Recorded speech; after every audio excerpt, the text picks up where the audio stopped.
Então, gente, dando continuidade ao terceiro item, né?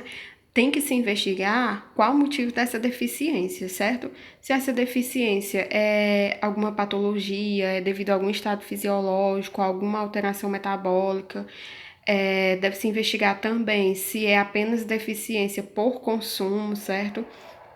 Se é o consumo que tem que ser adequado, né, e não está ocorrendo da forma que deveria ser, por isso que está gerando uma deficiência nutricional de algum nutriente, bem como a biodisponibilidade também, não é? Muitas vezes se consome alimentos que têm fonte de vários nutrientes, não é?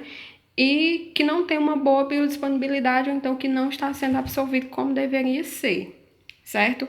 Porque ou você está causando alguma competição na hora da absorção desses nutrientes, né? Porque a combinação ela está realmente causando essa competição, como por exemplo o cálcio e o ferro, eles competem na absorção, certo? E o cálcio ele sempre é absorvido.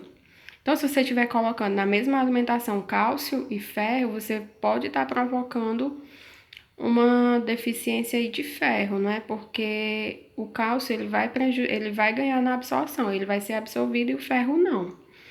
Então, pode ser por isso também. Então, tem que se avaliar, certo? Qual é o motivo que está ocasionando essa deficiência, né? Se é por algum distúrbio, se é realmente o consumo que está sendo inadequado, né? Ou então questão de biodisponibilidade, ou então alterações mesmo metabólicas ou do estado fisiológico.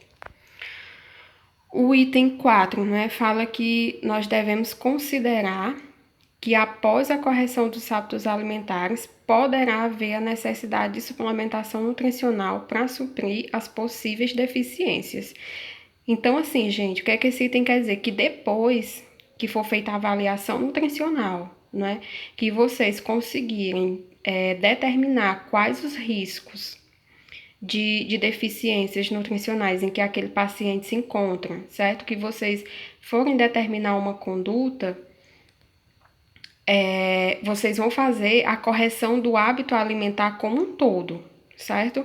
Vai ser corrigido, não é? Ser feita toda a correção desses hábitos alimentares dessa pessoa, desse paciente. E mesmo assim, se depois dessa correção ainda houver, pode, não é? Ainda haver a necessidade, sim, de ser feita, não é? De ser realizada uma suplementação nutricional para suprir as possíveis deficiências.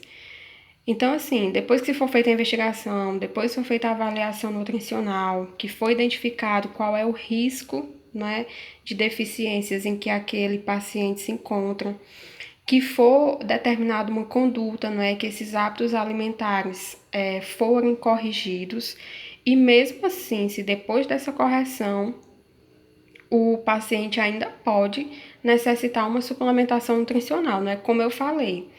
Depois que corrigir todo o hábito alimentar, pode ser que só com a alimentação não se consiga atender a demanda desse paciente. Se só com a alimentação não conseguir atender essa demanda, aí há necessidade, certo, de fazer uma suplementação nutricional para poder suprir as deficiências de nutrientes, certo? E por isso também, gente, que é importante identificar qual é a deficiência, não é? Qual é a deficiência, qual nutriente que está deficiente nesse paciente, para poder a suplementação ela ser efetiva. O artigo 5º, considerar que para algumas patologias há necessidade de restrições alimentares, além de uma necessidade aumentada de determinados nutrientes. O que é que esse item quer dizer, não é, gente? É que em algumas patologias que podem se instalar, não é o que o paciente pode desenvolver, tem sim que haver a restrição de alguns alimentos, né? Patologias, tem algumas patologias, principalmente do sistema renal, que tem que se restringir a alguns alimentos, certo? O paciente não pode consumir alguns alimentos, devido ao seu estado patológico. Então, com isso, pode ser que ele tenha, né, a deficiência certo? Venha a desenvolver, né, a deficiência justamente desses nutrientes que ele não consegue consumir porque está sendo restringido pela alimentação. Então, nesse caso também já é um indicativo de suplementação, mas para isso, mais uma vez, nós precisamos investigar anteriormente, certo? Para poder identificar qual o risco nutricional e qual a deficiência, certo? Antes de suplementar. Mas esse item ele fala que algumas patologias, né, eles necessitam a restrição de alimentos e por isso há necessidade da suplementação, certo? Já que o paciente não pode consumir, mas que precisa, não é, desses nutrientes, então a suplementação está para dar o suporte, certo? Para ajudar e para corrigir essas deficiências nutricionais. E também, gente, há patologias que aumentam a necessidade. Uma das patologias que aumenta muito a necessidade, principalmente a necessidade energética, é o câncer, né? A gente sabe que no câncer está instalado um estado de catabolismo muito alto, certo? Então, isso requer muita energia na dieta do paciente, não é uma dieta de muita energia, o paciente com câncer.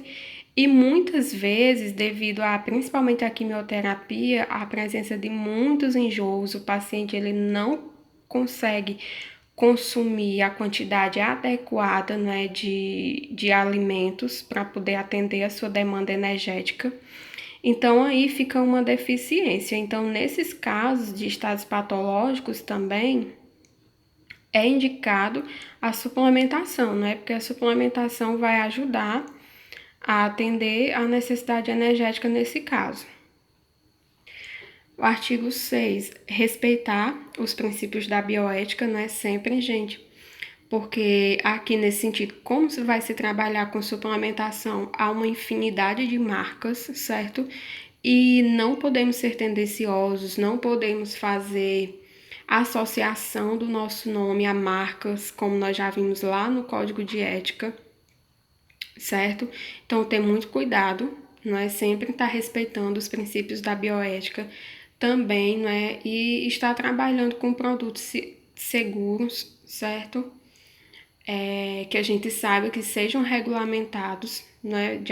Estejam de acordo com a legislação e com os órgãos que regulamentam esses suplementos. Então, sempre respeitar os princípios da bioética.